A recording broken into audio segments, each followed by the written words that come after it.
नमस्कार, न्यूज़ डंका में आप सभी का स्वागत है। मैं महेश विचारे। दोस्तों, 10 जनवरी ये तारीख हम आगे चल के इसलिए याद रखेंगे क्योंकि एक ऐतिहासिक निर्णय इस 10 जनवरी को दिया गया।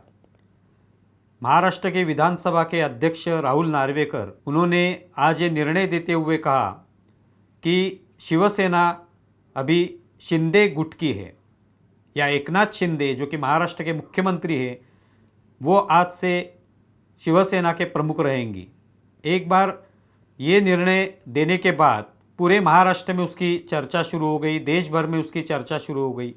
वैसे तो चुनाव आयोग ने इससे पहले बता दिया था कि शिवसेना का चिन्ह और शिवसेना पार्टी ये एकनाथ शिंदे की है, लेकिन अभी पिछले कुछ महीनों से जिसके ऊपर सुनवाई शुरू थी उसका निर्णय 10 जनवरी को आना था और उसके लिए फिर सभी उत्सुक थे कि क्या निर्णय लगेगा, किस तरह का निर्णय राहुल नार्वेकर लेंगे।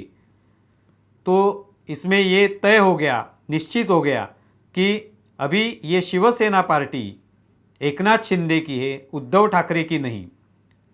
जो भी 16 विधायक थे जिनके ऊपर अपात्रता की एक प्रकार उसके ऊपर सुनवाई शुरू थी, तो वो भी निर्णय राहुल नार्वेकर ने दिया और उसमें ये 16 विधायक जो हैं वो पात्र ठहराए गए।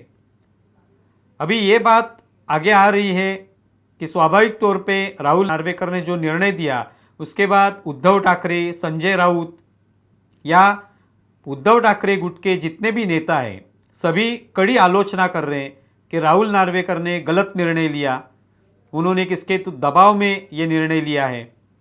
एक तरह से कहीं पे मिलीभगत वहाँ पे दिखाई दे रही है, इस तरह के आरोप किए गए। अभी ये मन में सवाल आता है कि अगर एकनाथ शिंदे उद्धव ठाकरे की जगह पे शिवसेना की कमान संभालते हैं, वो अध्यक्ष बन जाते हैं, उस पार्टी के प्रमुख बन जाते हैं, तो उसमें गलत क्या है। अगर हम लोग लोकतंत्र को मानते हैं, भारत में सभी जगह पे लोकतंत्र है, तो वो राजनीति करने वाली जो पार्टियां हैं उसमें भी लोकतंत्र की आवश्यकता है। ये सभी पार्टियां लोकतंत्र के लिए झगड़ती हुई हमको नजर आती हैं। हम लोग हर वक्त ये पार्टियां देखते हैं कि लोकतंत्र के बारे में बोलती हैं, देश में लोकतंत्र कहाँ है, देश में लोकतंत्र खत्म हो गया है, संविधान कहाँ है, इसकी बातें वो लोग करते हैं। हर वक्त जब उनका आंदोलन होता है उसमें लोकतंत्र पर ही उनकी चर्चा होती है कि नरेंद्र मोदी की सरकार आने के बाद लोकतंत्र खत्म हो गया। ये कौन सी पार्टियां बोलती हैं? जो पार्टियां परिवारवाद वाली पार्टियां हैं। जैसे कि महाराष्ट्र में ठाकरे परिवार जो है उनके हाथ में शिवसेना की बागडोर थी। उसके बाद हम लोग उत्तर प्रदेश में भी देखेंगे, मुलायम सिंह यादव हो, बिहार में लालू प्रसाद यादव हो, दक्षिण में भी एआईडीएमके पार्टियां हो। इन सभी पार्टी में या राष्ट्रीय स्तर पर देखा जाए तो कांग्रेस में भी इतने सालों से परिवारवाद चला आ रहा है। इंदिरा गांधी के बाद राजीव गांधी, राजीव गांधी के बाद अभी सोनिया गांधी, उसके बाद राहुल गांधी, प्रियंका गांधी। गांधी जो परिवार है उनके कोई ना कोई अध्यक्ष बनेगा, एक तरह का निर्णय उन्होंने ले लिया है। एक ठान लिया है कि गांधी परिवार के अलावा और कोई अध्यक्ष ही नहीं बन सकता कांग्रेस का। उसी तरह से लालू प्रसाद यादव की जो पार्टी है, उनकी पार्टी हो, मुलायम सिंह की समाजवादी पार्टी हो, इन सभी पार्टियों में कोई ना कोई परिवार से ही अध्यक्ष बन जाता है, प्रमुख बन जाता है। उद्धव ठाकरे भी वही चाहते हैं कि उनके हाथ में ही पार्टी रहे, उसके बाद उनके बेटे आदित्य ठाकरे के पास ये पार्टी का नेतृत्व चला जाए। तो ये किस हद तक सही है? अगर सभी लोग लोकतंत्र की बात करते तो पार्टी में भी लोकतंत्र चाहिए। एकनाथ शिंदे आज वहां के प्रमुख बने, शायद कल जाके और कोई प्रमुख बनेगा, तो उसमें गलत क्या है ये उन्होंने बताना चाहिए। बाकी हम लोग उसमें से जो टेक्निकल मुद्दे हैं, किसके वजह से ये पार्टी उद्धव ठाकरे से छीन ली गई या एकनाथ शिंदे उसके प्रमुख कैसे बने, राहुल नार्वेकर ने जो भी लगभग 1 घंटा इसके बारे में बताया, पूरा निर्णय सुनाया, सबको पढ़ के दिखाया, इसमें जो टेक्निकल बातें थे वो हम लोग अलग रखेंगे, लेकिन अगर एकनाथ शिंदे के पास ये पार्टी की बागडोर अगर संभाली गई है, सौंप दी गई है, तो इसमें गलत क्या है?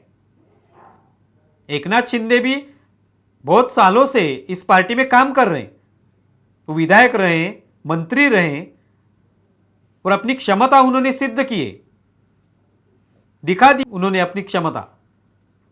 तो क्या वो अध्यक्ष बनकर पार्टी नहीं संभाल सकते? संभाल सकते।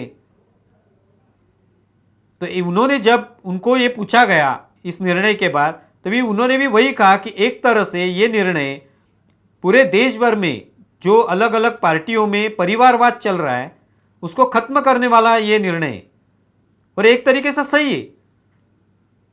आज और किसी पार्टी में जहां पे परिवारवाद है, कांग्रेस में भी कुछ विधायक या कुछ सांसद इकट्ठा आ गए और उन्होंने ऐसा निर्णय लिया कि हम आज से कांग्रेस है, हमारा एक नेता होगा कोई और वो कांग्रेस का नेता होगा, तो उसमें गलत क्या है?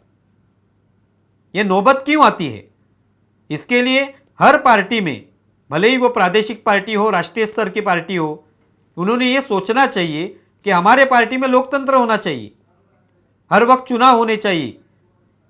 समझो 3 साल बाद है, 5 साल बाद कुछ चुनाव होने चाहिए, उसमें अध्यक्ष का चुनाव होना चाहिए, बाकी भी जो पद हैं उसके भी चुनाव होने चाहिए, और एक समय बाद अध्यक्ष बदलना चाहिए, प्रमुख को बदलना चाहिए।